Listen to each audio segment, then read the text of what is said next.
Friends, வாங்க இன்றைக்கி நம்ம ஒரு கீரை குழம்பு செய்யலாம். எப்படி செய்யறதுன்னு பார்க்கலாம் வாங்க. இங்கே பாருங்கள், ஒரு பவுலு நான் பருப்பு எடுத்துருக்குறேன். பருப்பு போட்டுக்கிறேன். பாருங்கள், பூண்டு, வெங்காயம், பச்சை மிளகாய், காஞ்ச மிளகாய் அதையும் சேர்த்துக்கலாம் இதுலேயே. பாருங்கள், இப்போ நம்ம அரை டீஸ்பூன் மஞ்சள்தூள் போட்டுக்கலாம். பாருங்கள், புளி, கொஞ்சம் தக்காளி சேர்த்துக்குவோம். இப்போ நம்ம இதுக்குள்ளவே கீரை சேர்த்துக்கலாம் வாங்க. நல்ல கீரை, எங்கள் செடியிலேயே பாட்லேயே வந்தது கீரை இது. பாருங்கள், நல்லா கழுவி எடுத்து வச்சுருக்கேன்.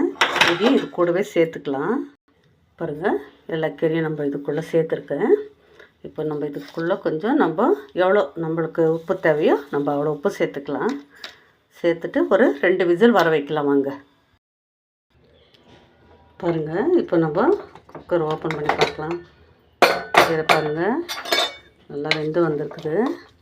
வாங்க நம்ம எடுத்து நல்லா கடைஞ்சிக்கலாம். கடைஞ்சிட்டு அப்புறம் தாளிக்கலாம் வாங்க. நம்ம கீரை குழம்பு தாளிச்சிக்கலாம். எண்ணெய் போட்டுக்கலாம், கடுகு போட்டுக்கலாம், சீரகம். இப்போ நம்ம வெங்காயம் போட்டுக்கலாம், கறிவேப்பிலை நல்லா வதங்கிக்கலாம்.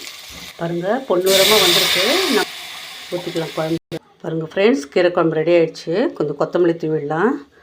நீங்களும் செஞ்சு பார்த்துட்டு எப்படி இருக்குதுன்னு கமெண்ட் பண்ணுங்கள். லைக் பண்ணுங்கள், ஷேர் பண்ணுங்கள், கமெண்ட் பண்ணுங்கள்.